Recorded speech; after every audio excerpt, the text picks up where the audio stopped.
Ladies and gentlemen, good day and welcome to the Bandhan Bank Q4FY25 earnings conference call.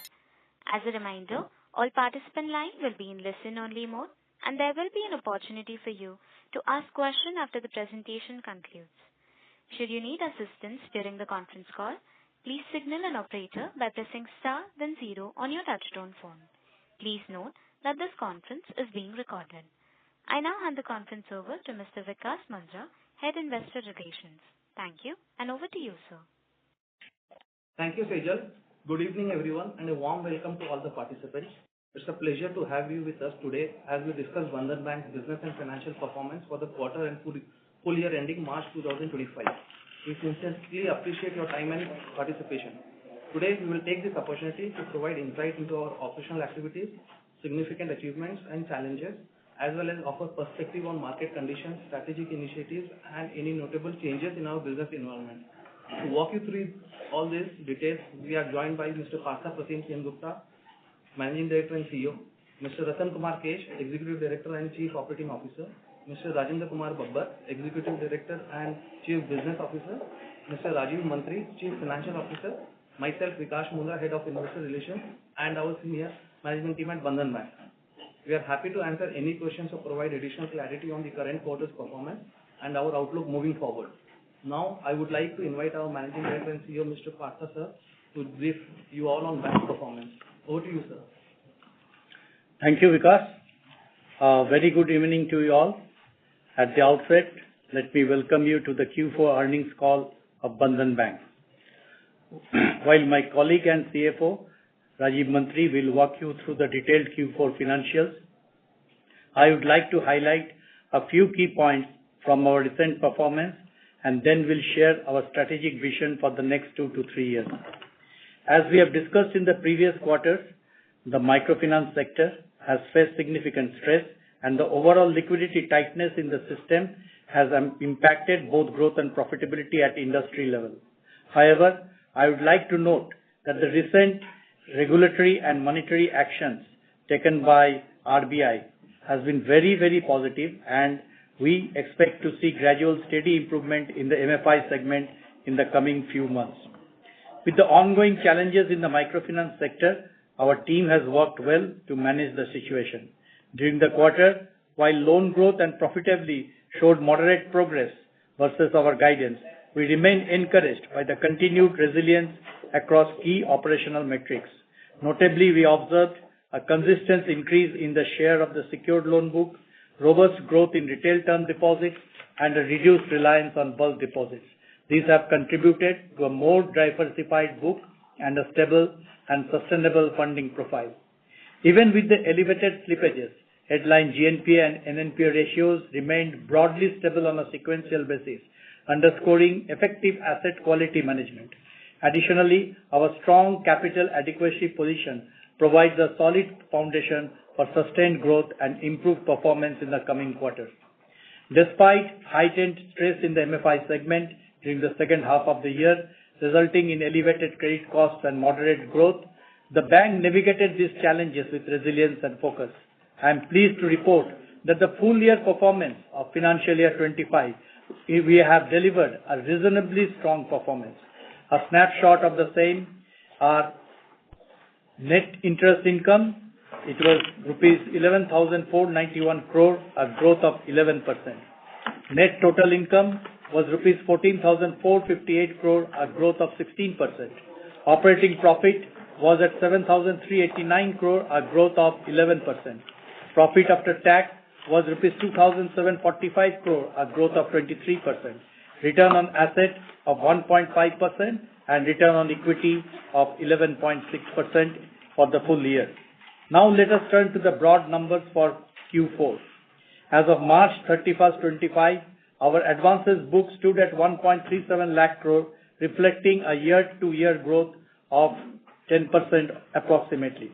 On the deposit side, deposits have reached 1.5 lakh crore, showing a YOY growth of 12%, which outpaces the growth in advances. We remain focused on strengthening our granular liability franchise, and our deposit growth continues to outstrip the growth in advances. Retail term deposits grew strongly at 30% YOY, highlighting the growing trust and engagement from individual customers. CASA deposits now represent 31% of the total base, bringing the total share of retail deposits, CASA plus retail, to 69%. This marks a significant improvement in the granularity and stability of our deposit base.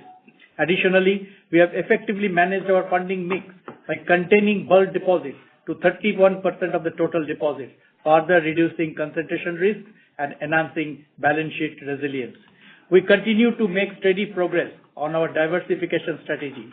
In this quarter, our secured book grew by 32% YOY, improving the secured mix to 50.5% compared to 42% in financial year 24. We remain firmly committed to maintaining asset quality. While credit costs remain elevated at present, we are focused on bringing them down over the couple of quarters. During the quarter, we have technically written off rupees 1136 crore. Despite an increase in slippages and higher upgrades and recoveries, our headline asset quality remains largely stable, with gross NPA at 4.7% and net NPA at 1.3%. PCR, including the technical write-off portfolio, was higher at 86.5%. For Q4, the net total income was rupees 3,456 crore and operating profit was 1,571 crore. The bank reported a PAT of 318 crore for the financial quarter. This, if we compare to the last year, it was very negligible at rupees 55 crore because of the one-time write-off taken in the last quarter of the previous financial year.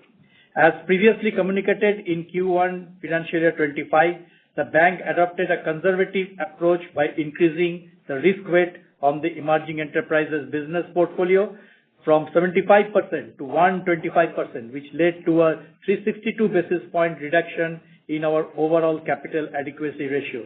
However, in February 2025, RBI clarified the risk weight norms, reducing them to 100% or 75% for MFI loans based on certain eligibility criteria. These regulatory clarifications have had a favorable impact on our capital ratios, with CAR increased at 18.7% and Tier 1 increased at 17.9%, further strengthening our capital position and providing additional headroom for growth. Further, I am pleased to inform you that the Board of Directors has recommended a dividend of rupees 1.50 per share, subject to the approval of the shareholders at the forthcoming annual general meeting. Looking forward, as the MFI environment stabilizes, we are confident that we are well positioned to take advantage of the emerging opportunities.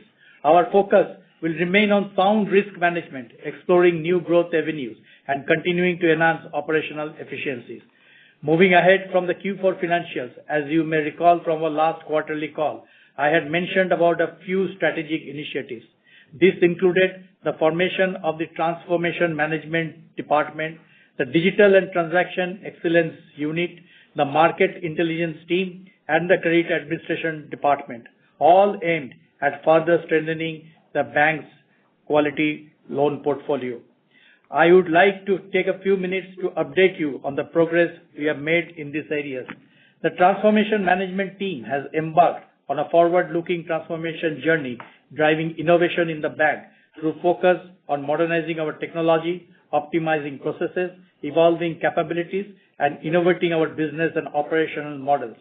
Key initiatives include expanding retail liability sourcing through our banking units, modernizing credit underwriting with business rule engines, and analytical tool-driven scorecards to enable seamless digital processing.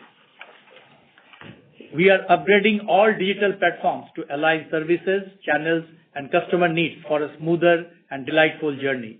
Additionally, we are rolling out state-of-the-art digital banking units and integrating emerging technologies like QR codes, WhatsApp banking, and facial recognition to boost customer convenience, operational efficiency, and risk management. At the core of this transformation is a culture of agility and continuous improvement reflected in our internal workplace digitization efforts and the strategic use of technologies like AEPS, etc. Altogether, these efforts are setting the stage for a smarter, faster, and a more customer-centric organization. The Digital and Transaction Excellence Unit is driving digitization efforts and has successfully completed a closed user group rollout of QR code-based collection for our micro-banking customers, enhancing field-level collections. We are now set to gradually scale this initiative across our all networks. In parallel, we are making steady progress on key digital liability onboarding journeys, including savings and current account openings. In the government payment ecosystem, we have expanded our capabilities beyond GST and CBDT integrations.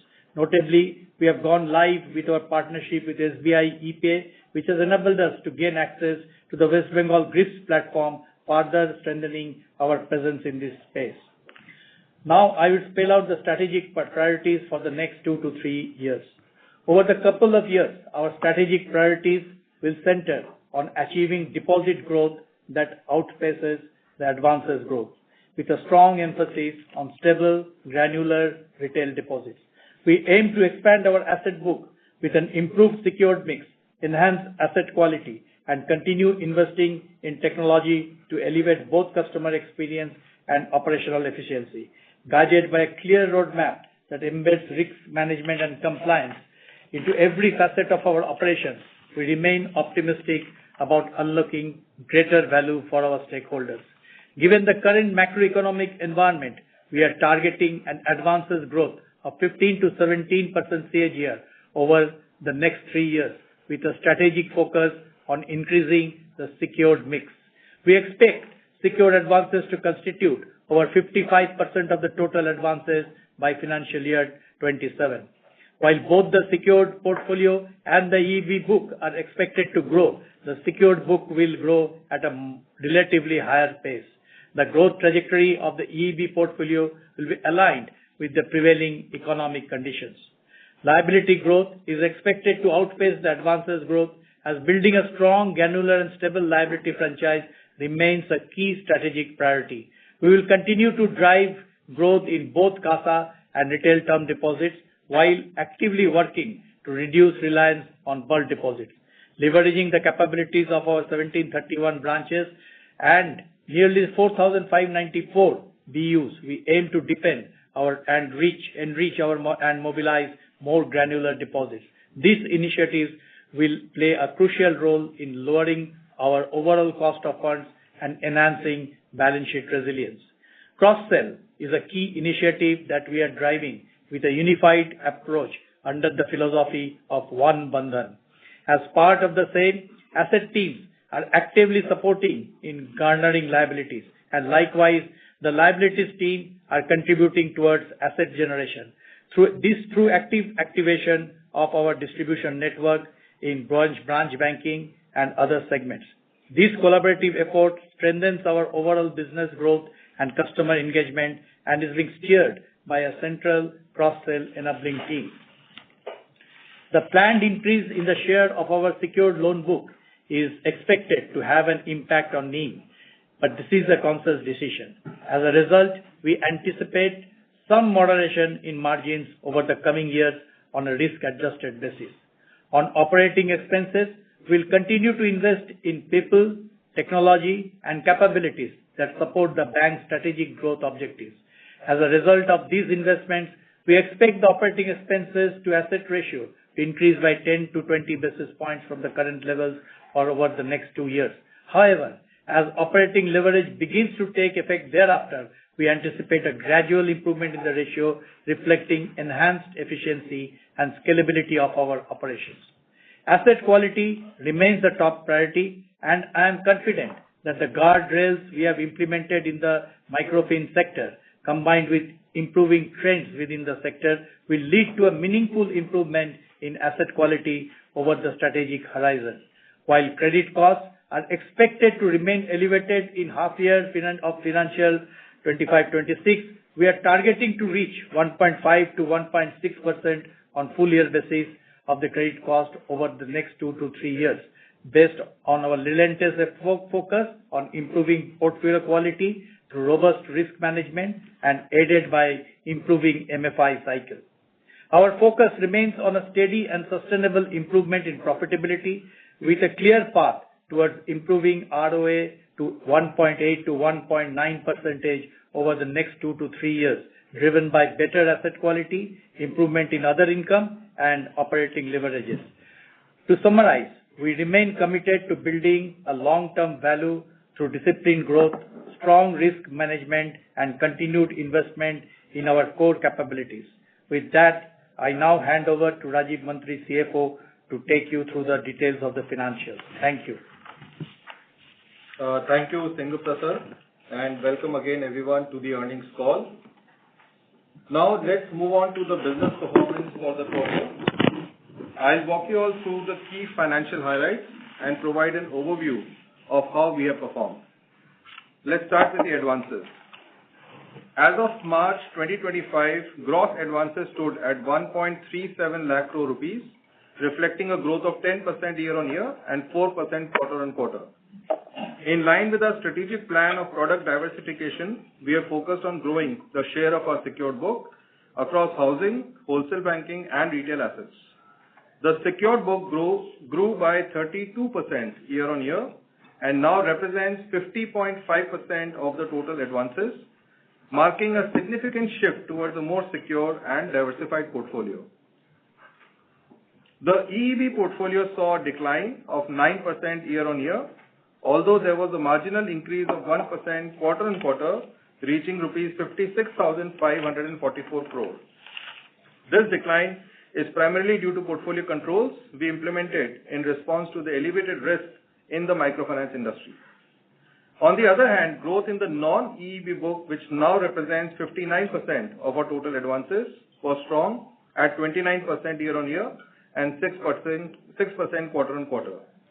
This growth was largely driven by robust performance across retail, wholesale banking, and housing segments. Specifically, retail assets grew by 98% year-on-year. Wholesale banking assets saw an increase of 35% year-on-year, and housing loans grew by 18% year-on-year, excluding IBPC. The impressive growth in retail assets was mainly supported by commercial vehicle and equipment loans, auto loans, as well as gold loans, which are the secured products within retail. From a business mix perspective, our advances are well diversified across various segments. EEB group lending represents 26% of the advances, SBAL at 15%, wholesale banking 27%, housing 24%, and retail loans have reached to 8% respectively. The bank has also made significant progress in geographical diversification.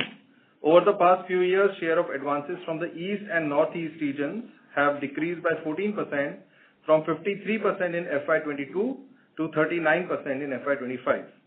Conversely, we have seen an increase in advances from the North, West, and South, with growth in share by 3%, 5%, and 8% respectively.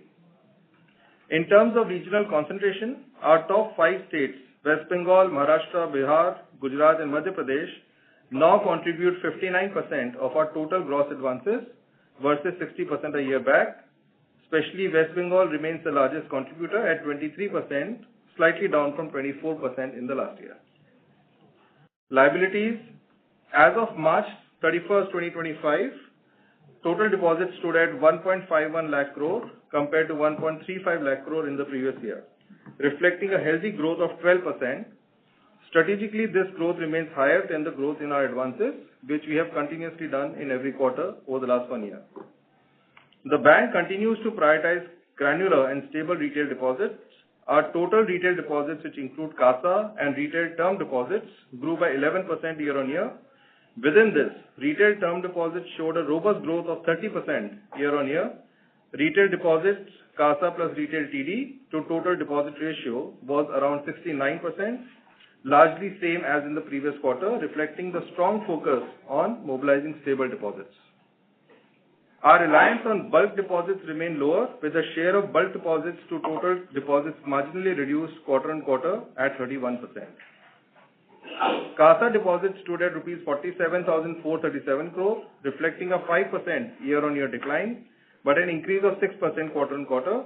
While the growth has been on softer side, it aligns with broader industry trends. It is important to note that while CASA deposits have shown a year-on-year decline on period-end basis, on an average basis, CASA deposits have experienced a marginal growth on a year-on-year basis.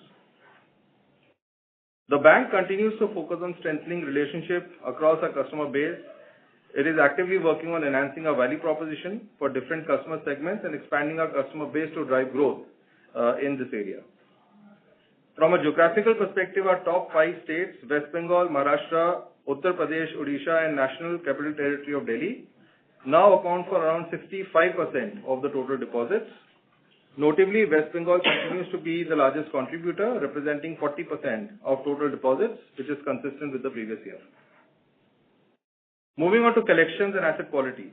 The bank's overall collection efficiency, excluding NPA, in Q4 FY25 improved slightly to 97.9% compared to 97.7% in Q3 FY25, a 20 basis points improvement. For the EEB book, collection efficiency excluding NPAs in March improved to 98.2%, up from 97.5% in December 2024. And for the quarter, collection efficiency also showed an improvement, reaching 97.8% compared to 97.4% in Q3 FY25, reflecting some improvement in the collection efficiency for EEB. For further details on collection efficiency, you can refer to slide 19 of our investor deck, which has more details. The collection efficiency for our PAR book, which excludes the DPD book, was at nearly 99.5% for the month of March 25. On asset quality, the gross slippages rose to rupees 1748 crore versus rupees 1621 crore in Q3, with the primary contributor being the EEB segment. Slippages in the EEB book increased to rupees 1349 crore, up from rupees 1196 crore in Q3 FY25. Recoveries and upgrades improved slightly during the quarter, reaching rupees 355 crore compared to rupees 282 crore in Q3 FY25 at the bank level. Additionally, the bank undertook write-offs amounting to rupees 1,136 crore during the quarter. As a result, the gross NPA and the net NPA ratios remain stable on sequential basis at 4.7% and 1.3% respectively. The provision coverage ratio increased marginally to 73.7%, excluding the write-offs, and including the write-offs, as Partha said, talked about earlier, was higher at about 86.5%. The overall EEB DPD pool SMA 01 and 2 stood at rupees 1895 crore, representing 3.4% of EEB advances in Q4, compared to 3.8% in Q3 FY25, representing a 40 basis points improvement. This reflects an absolute quarter-on-quarter reduction of rupees 223 crores and reflects as an early indication of successful containment in the DPD book, which still is being monitored on an active basis. We continue to strengthen our collection mechanism with focused efforts to further enhance the overall portfolio quality of the EEB book. Details of the EEB DPD pool are covered in slide 20 of the investor deck. Credit costs, though remain elevated, showed improvement both quarterly and annually. Credit costs, including the standard assets for the quarter, stood at 3.9% of advances, down from 4.1% in the previous quarter. For FY25, the credit cost declined to 2.9%, representing nearly 50 basis points year-on-year reduction. Coming to the quarterly profit and loss, the net interest income for Q4 FY25 stood at rupees 2,756 crore, marking a 4% year-on-year decline. The sequential and year-on-year drop in NII was primarily driven by a shift in the advances mix towards secured products and the impact of elevated slippages, as well as the risk in the microfinance segment, as a result of which the microfinance segment growth was lesser compared to the last year. Net interest margin for Q4 FY25 came in at 6.7%, down from 6.9% in Q3 FY25, reflecting similar pressures from the secured loan mix and higher slippages. However, on a full year basis, the NIM remained resilient at 7.1%, just 28 basis points lower year-on-year and within the guided range of 7 to 7.5%. Net total income for Q4 FY25 stood at rupees 3456 crore, registering a 3% year-on-year decline. Sequential drop was primarily due to one-time gains recorded in the last quarter, including a claim payout from CGFMU and recoveries under the Assam Relief Scheme in the MFI portfolio. Operating expenses rose 10% year-on-year to rupees 1884 crore in Q4 FY25, reflecting continued investments in people, technology and infrastructure, and based on growth in non-EEB business volumes. As a result, the operating expenses to average assets ratio stood at 4.1% for the quarter, declined by 6 basis points quarter-on-quarter, and 4% on a full year FY25 basis. it was up 17 basis points year-on-year. Operating profit for Q4 FY25 came in at rupees 1,571 crore. Provisions for Q4 FY25 stood at rupees 1,260 crore, down 29% year-on-year. Despite the year-on-year decline as well as the quarter-on-quarter decline, provisions remained elevated during the quarter due to the continued stress in the microfinance segment, which is being seen across the industry. Provision line item also benefited from one-off gains of rupees 123 crores from a claim on the ECLGS portfolio that the bank has received. We have also been prudent in making provisions on the EEB portfolio in view of the certainty and stress we are seeing in the MFI sector, reflected in the PCR levels that we have maintained. The bank reported a net profit of rupees 318 crores in the quarter compared to 55 crores in Q4 FY 2024. Thank you all for your patience hearing. And on behalf of the management team, I once again thank you for participating in the call. We'll now open up for questions. Thank you very much.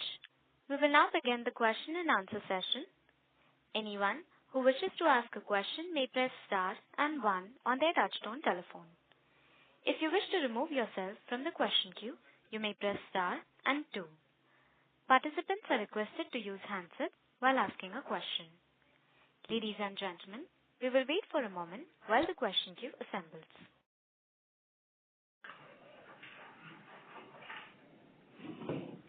The first question is from the line of Vatsal Parag Shah from Knightstone Capital Management. Please go ahead.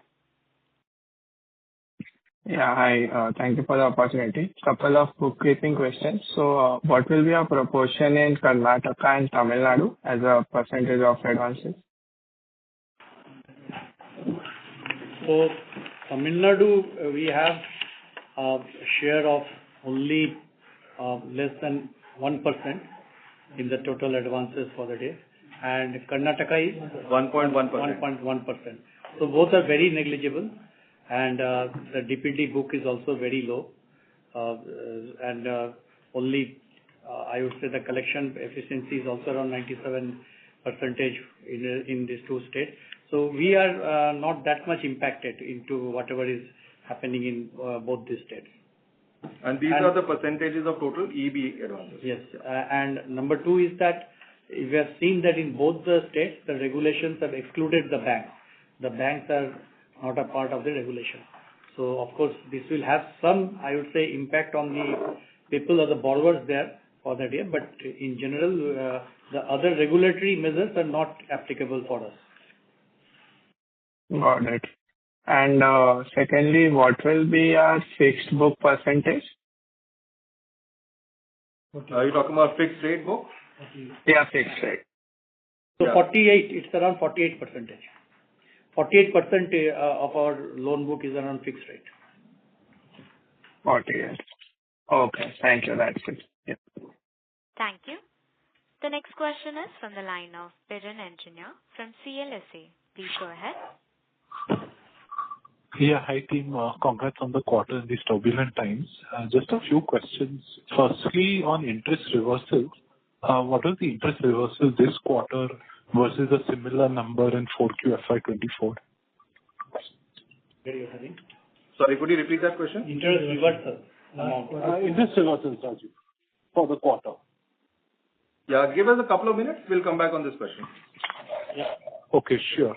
And secondly, what sort of impact do we expect on our deposit cost after this rate cut we've done on SA, as well as overall we are seeing term deposit rates for the system, wholesale and retail going down? Can you guide us to some sort of cost of deposits for FY26?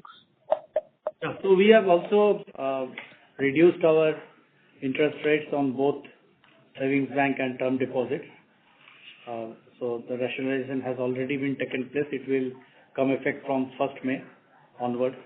So we are expecting that around 30 basis point where we were giving on the highest bracket, so 8.05, it has come down to 7.75. But of course, the transmission in the deposit will not take place immediately. It will just take place as and when this deposit matured and renewed. But in the advances section for that year, almost close to 40% of our books which are on the EBR, linked to EBR, the transmission has already been passed. So definitely I can say some effect will be there for the first 2 quarters, but going forward it will be well managed.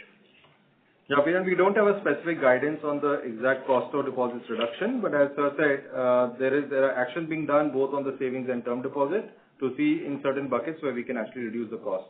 And I think the results of that will come through the year. Okay, and I think I heard sir say 40% is EBLR linked loans. So I'll clarify that. The fixed rate loans, which means that there is no change due to any change in the market rate, is close to 55% of the portfolio. And EBLR? So in the remaining part, which is 5% is only MCLR and all the rest are EBLR. So Piran, the remaining 45% of the floating loan, of that half would be EBLR based and another half would be MCLR based, repo based. Yeah. Oh, repo based is EBR. MCLR is around 5%. We have a very small portion in. Okay. So interest reversal.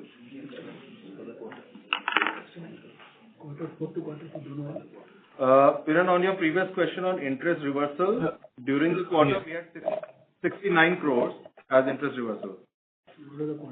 And what was it on YOY comparison?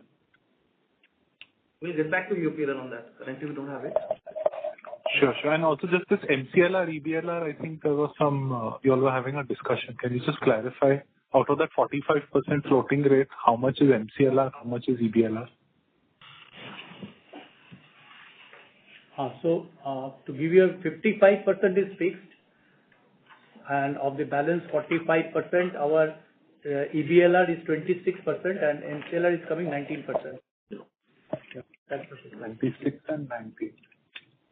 Got it. And just my last question on your MFI customers. Now, around 8% of them are GNPAs.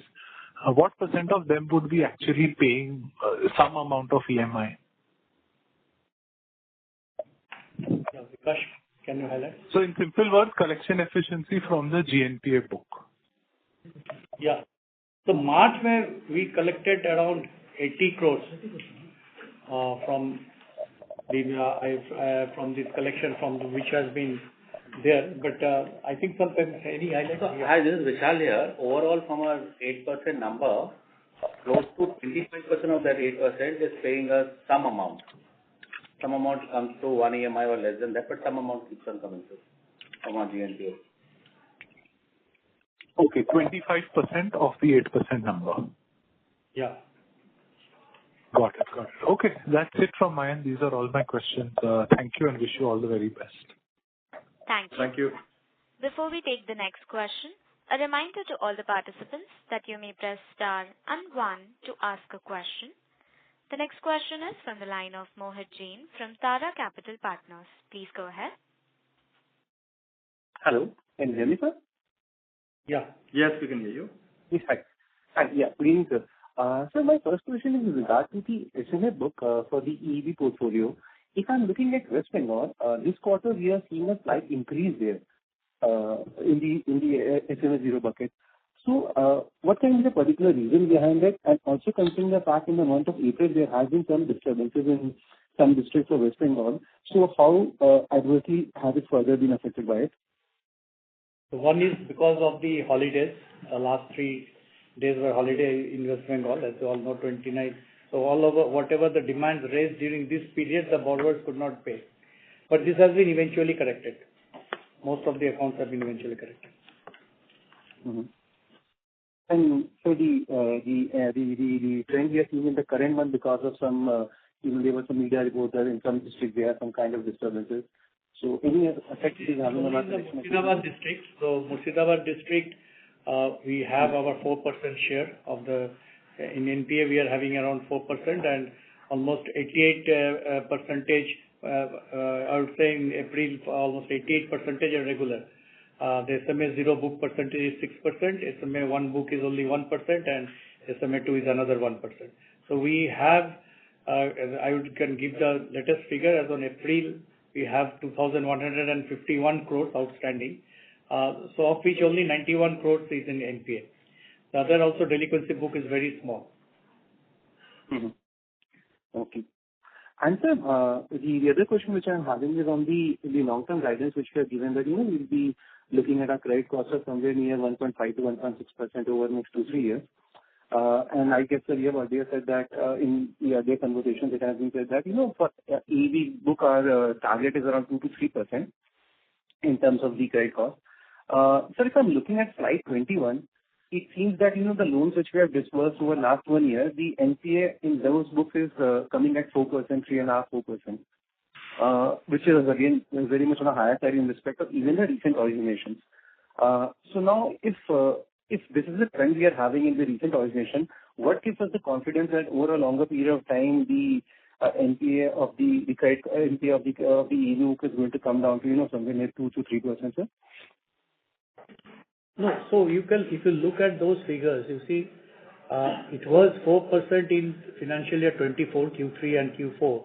But if you look at the financial year 25 figures, it has come down from 2.8%, then Q2 is 1%, Q3 and Q4, if you just see Q3 is 0.1% and Q4 is nil. So gradually there is an improvement also, and as what Rajiv has also said, that in the overall DPD book also, we are finding that there is an improvement. It has sequentially it is coming down. Almost 230-40 crores it has already come down. The quality of these advances, we are now imposed the guardrails, as you all know that for the day we had our own guardrails, and apart from that the MFIN guardrails have also been imposed.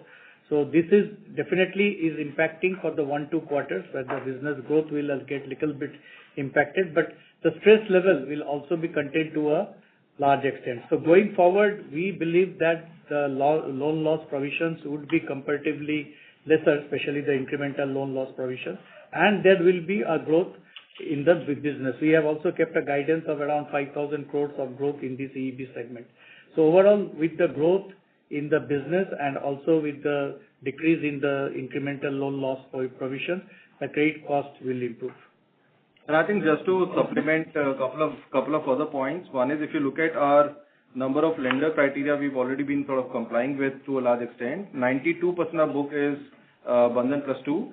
So to the extent of that, the over-leveraging situation in our portfolio is fairly limited. And also, as you know that most of these loans are 1-year tenor, and therefore, I think the book that is of FY25 is a more reflective book, which will basically result. Of course, the risk in the industry is elevated, and we do expect the next couple of quarters to be challenged. But thereafter, as the improvement comes through, I think we'll be in a good boat to be able to come out of that. When if you look up at our overall credit cost also, so 2.9% we could manage it for the entire year. So while the Q4 credit cost is quite high. So the delinquency book, as you can see in that slide also for the year, that it is actually coming down. The loans which are given in financial year 25, their quality is much better. So we expect the microfinance credit cost to come down from the current levels, and because of the change in the mix towards higher secured, we should also get further benefit, and that is why the guidance of 1.5 to 1.7% over the next 2 to 3 years. Understood.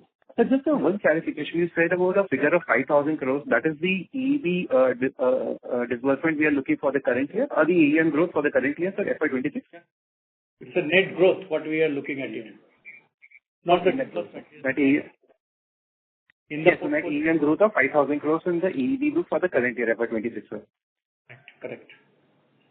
Okay. Thank you, sir. Thanks a lot for answering the question, sir. Thank you.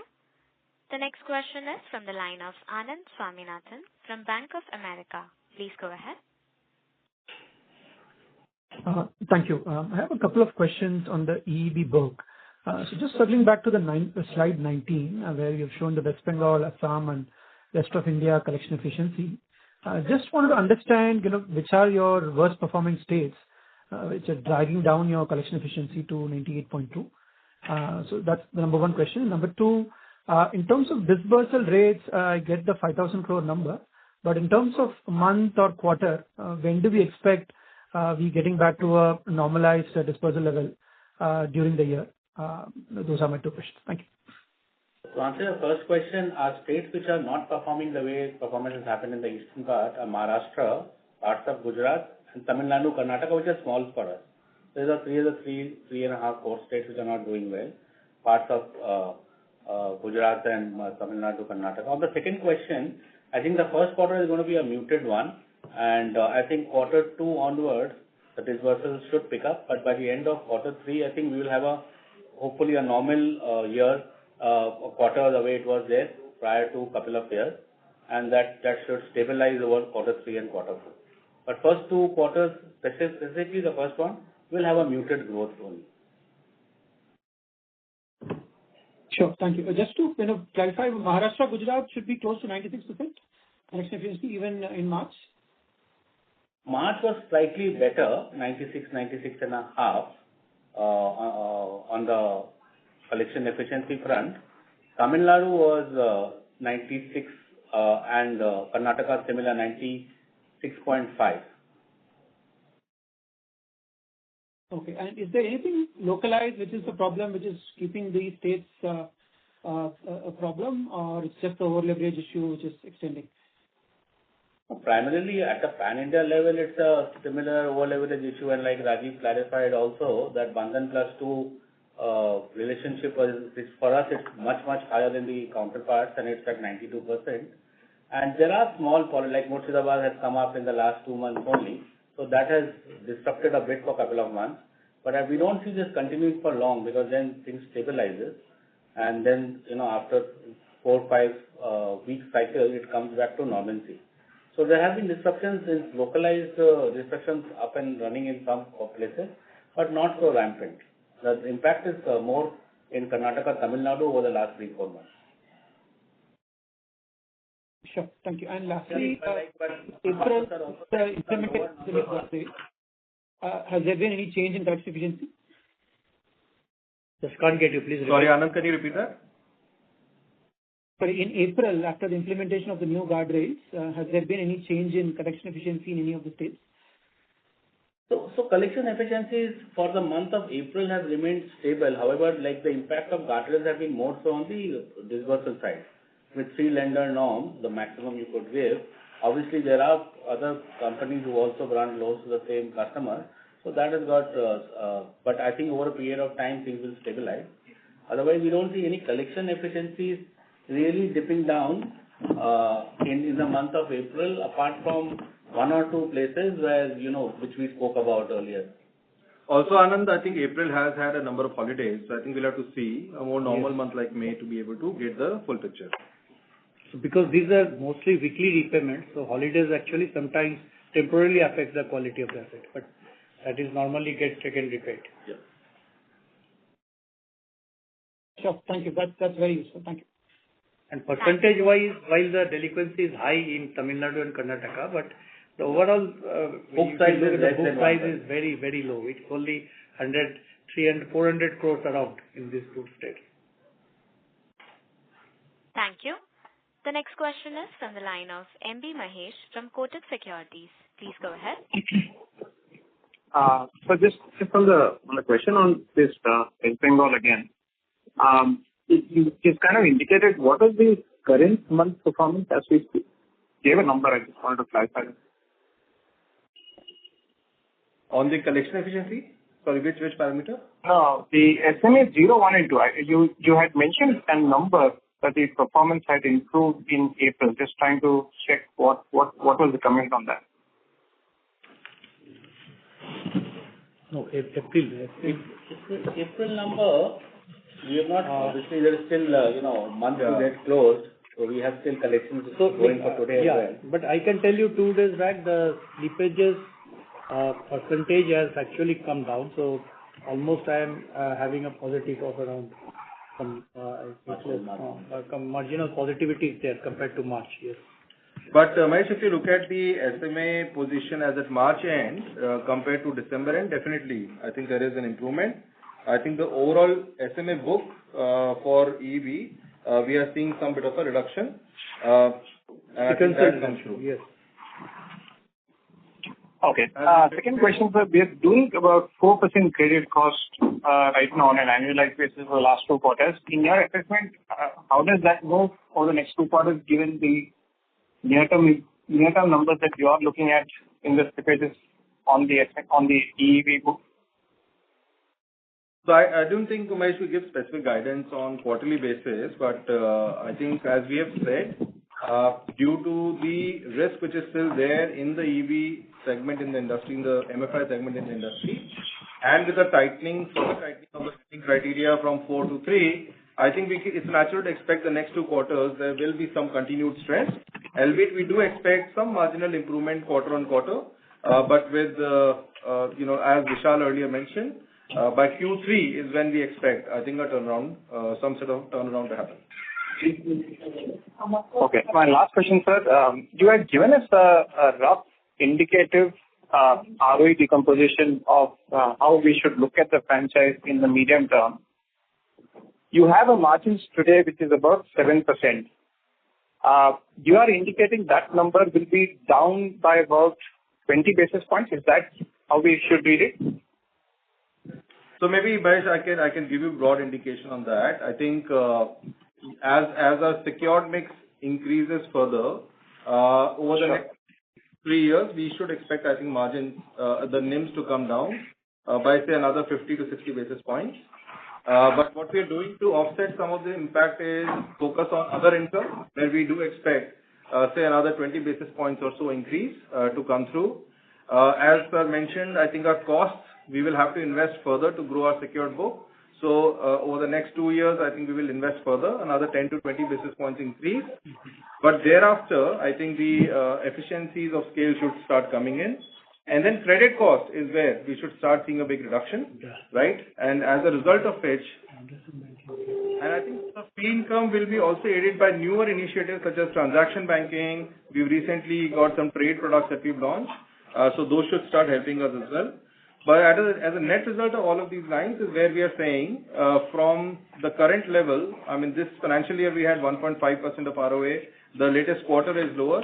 But from there on a glide path basis, we expect to reach around 1.8 to 1.9% of ROA by the end of the next 2 to 3 years. And more so the containing the slippages. So we are not expecting the slippage because this year Q4 the EEB segment slippages was almost 10%, which will substantially come down. That we are expecting. So rather than just my clarification is, based on your numbers, you seem to be projecting what looks like a peak ROAs of about 1.8, which means that the ROEs are about 14%. Even if you have some disturbances to the portfolio, the corridor of ROE seems to be much lower that you seem to be targeting. Just trying to understand if the assessment of the numbers are right. Yeah, so I think, look, this depends upon the pace of the transformation. It is a material transformation we are doing to improve the secured mix, which takes time. And as we think, we are investing to be able to grow that. So the pace of the transformation and how exactly these businesses grow up, and at the same time, the pace of the reversal of the cycle in microfinance. So it will really depend upon these 2 factors. But what we have not factored in this cycle is, let's say, further improvements to cost of funds. What we have not factored is further operational efficiencies that we can drive, because we are actually actively digitizing and bringing a lot of automation across our processes, both from a customer end perspective and internally. So some of these factors should give some further augmentation. So I would rather put it very simpler that if you look at the annual ROA annualized on full year basis, it is 1.5%. Q1 and Q2 were good. Q3 and Q4 were bad. So the reverse will happen for this year. Q1 and Q2 will be comparatively little more challenging, whereas Q3 and Q4 will be good. So that going by the same philosophy, I think is 1.5, 1.6 can be maintained for this year. And this is the guidance we have given for the next 3 years. So Mahesh, overall the larger transformation and the transition, as MD pointed out, that will take couple of years to come through. And obviously at this point we are targeting that kind of an ROE. And as it pans out, maybe over the next 4 to 6 quarters, we will relook at it and then come back to you with the fresh guidelines. Sure. Perfect. Thank you. Thank you. The next question is from the line of Jay Mandra from ICICI Securities. Please go ahead. Yeah, hi, good evening, sir. A few questions. First on capital, sir. So have we taken the full impact of RWA decline, or is there any some loan book where, and the lower risk weight are yet to be applied? Yeah. So maybe I'll take that, Jay, Rajiv here. As you've seen the RBI clarification, the circular came through in February 25, and as part of it, we have assessed and we have looked at, and a large part of our EEB book, which is both across group lending and ISBEL, sort of fulfills the criteria which are mentioned, and we've been able to take the benefit of that in the RWA calculation. We've also, we are cognizant of the change that is coming from 1st April, which is for lending to NBFCs, and I think that should give some further benefit to the RWA calculation. That's not yet included in the March numbers, because that's applicable only from 1st of April. But the improvement on the total CRAR of 18.7%, which is the number now, compared to the earlier numbers, is really based on the February clarification. New clarification that has come. Sure. So the EEB proportion is taken care of, right? I mean, the entire, whatever the benefit was there on EEB, on individual as well as... Definitely. Significant improvement has happened only in the EEB book. That is correct, yeah. Positive. Sure. And secondly, sir, on, CGFMU, on incremental disbursement, are we taking CGMFU insurance, or we have discontinued that thing? No, at present, we are not taking it. Yes, Ratan, you can clarify. So you see, we have to do our own calculation of whether it is beneficial to the institution at this point going forward or not. We are not averse to it, but we are evaluating at what stage we would like to look at it. Because there is a threshold value beyond which, if the quality goes bad, it makes beneficial for us. So that's the stand as of now. We are evaluating very actively. Sure. And of the non-EEB slippages of 3.5 billion, how much was from home loan and maybe the wholesale segment? So wholesale segment, the slippages is very low. It is only 0.6% in the Q4 of the year. And housing finance, of course, the slippages has been 2.3%, a major part from the legacy books, what we have acquired from Group Finance. So for that year. So that is the broader number. I think just to clarify on housing, wise the gross slippage comes to 2.3%. A large part of it gets collected during the month. And on a net basis, I think we end up at around 0.6% or so. It may be last March, it was zero almost. It was zero slippage. Correct. Net slippage, yeah. Net slippage was zero. Sir, would you have the rupees crore number? I mean, the percentage is sometimes a bit tricky, or I can just multiply.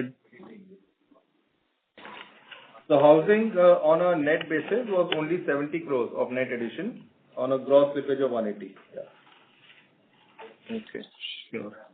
And lastly, sir, OPEX growth, while I take your, we last quarter and last 2 quarters, we have said that the OPEX growth will be higher than loan growth. But this is primarily because new businesses, they are more OPEX heavy, right? That is how it should be. I mean, it is also a function of the loan mix change, apart from investments that you are doing in maybe people processes. So I can take that. I think there are 2 or 3 key pieces. One is the newer businesses or the secured business where we're dialing up the focus require investments in people and technology, because we are making sure that we have the right talent in the right areas, in the right geographies, in the right segments. And also, we are investing in the latest state-of-the-art technology. As you know, last year we had the core banking system upgrade, and this now we are focusing on further systems like loan origination, which is going to with the state-of-the-art LOS providers such as Salesforce, and we are going to make sure that it has an enhanced customer experience that comes through.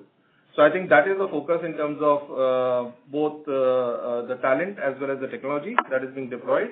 And at the same time, I think for the distribution network in terms of branches to be able to drive a deposit growth.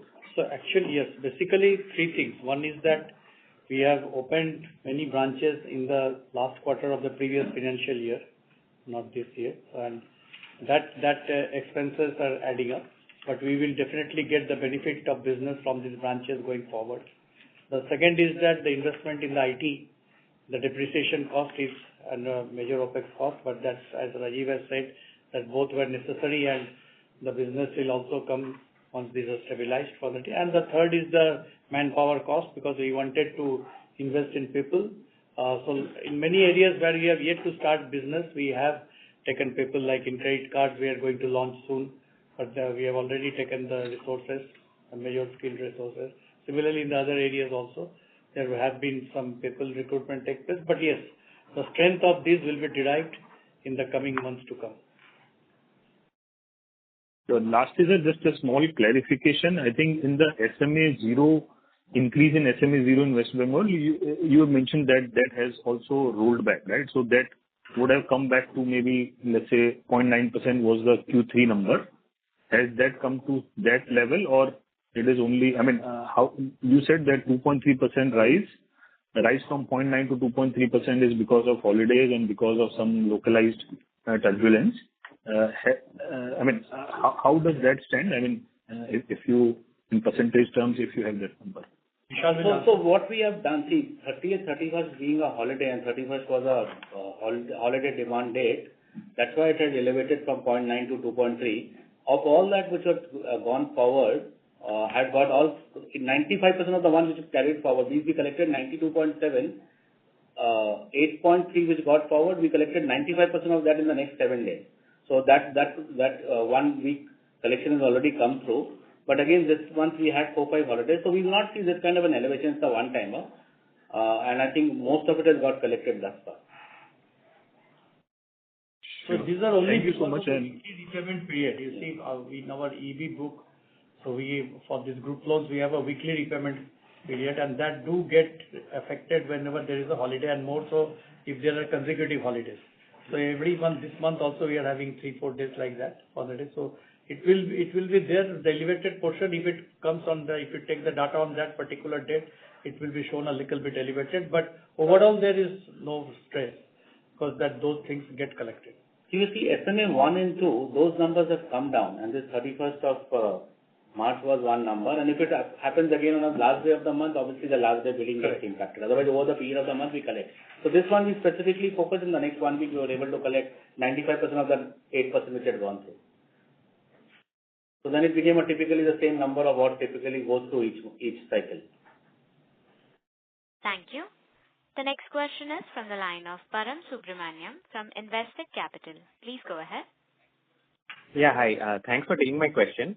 So my question is mainly on looking at next year, right? So we've given guidances for the next 2 to 3 years, but if we look at next year specifically, would it be reasonable to say that ROA will be under pressure because of what I heard on basically that we are investing to operating?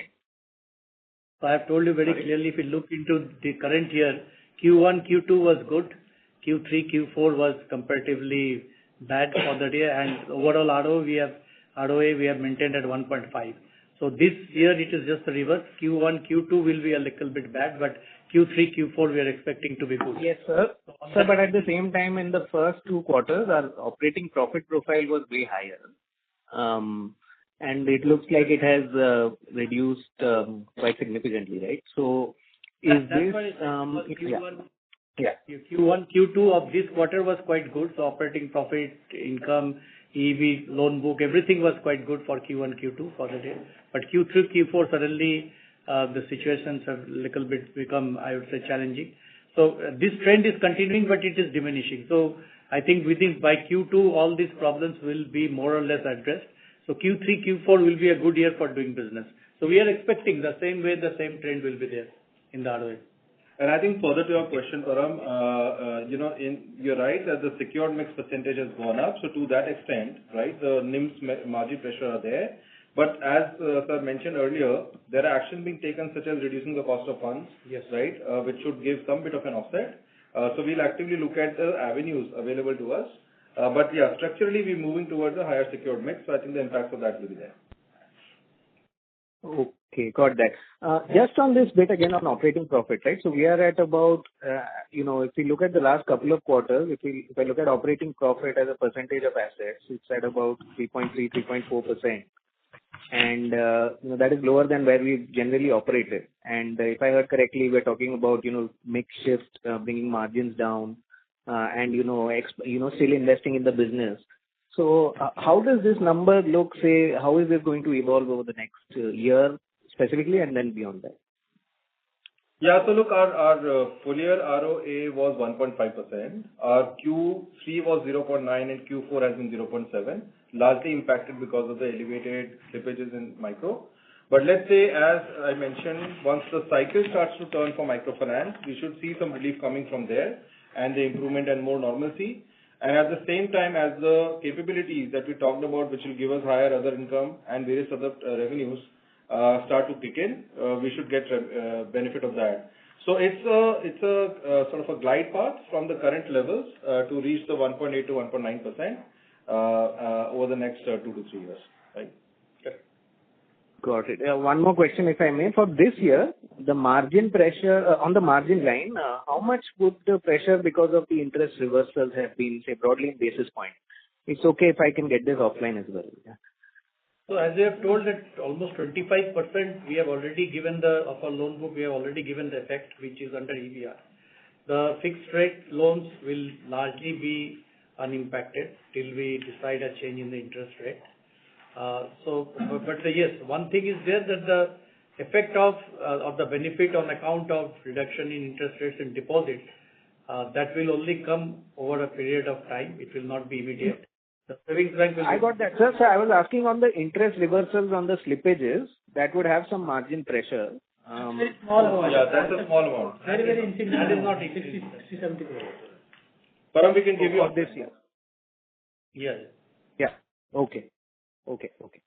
Thanks a lot for all this. All the best. Thank you. Thank you. Thank you. The next question is from the line of Ankit Bihani from Nomura. Please go ahead.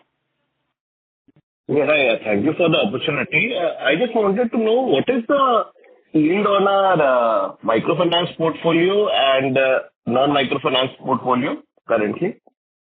Yield. I think the differential between the two yield is roughly around 10%. So EV is, I think, around or upwards of 20%. 22. So 22 and effective yield is 20%. Yeah, 20 and 10 roughly. Okay. And the other part was that what has led to the negative tax in this quarter? Yeah, I can clarify that. So as part of the review of the tax, I think there are two aspects that we have accounted for. One is what we call as the deferred tax asset on the ESOP.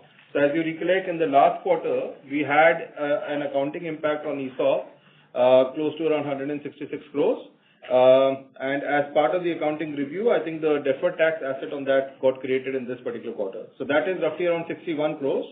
And in addition to that, there is one of the old years income tax provision which has been released. The assessment has been completed? Linked to the assessment which has been completed. The additional amount has been released. So in total about 87 crores in the two items. Okay, got it. Thank you. Thank you. Ladies and gentlemen, that was the last question for today. I now hand the conference over to the management for closing comments. Okay. We once again thank you all for attending this Q4 earnings report of Bandhan Bank. Just to conclude, I can say that we have, if you look at the year performance, the total financial year performance, so there has been a good increase in our net profit and also operating profit. And probably we are one of the very few financial institutions having sizable assets in microfinance have been able to give this result positive. That's one plus point I would just like to tell all the analysts. Thank you all. Thank you all for joining in. Thank you very much. Thank you. On behalf of Bandhan Bank, that concludes this conference. Thank you for joining us, and you may now disconnect your lines.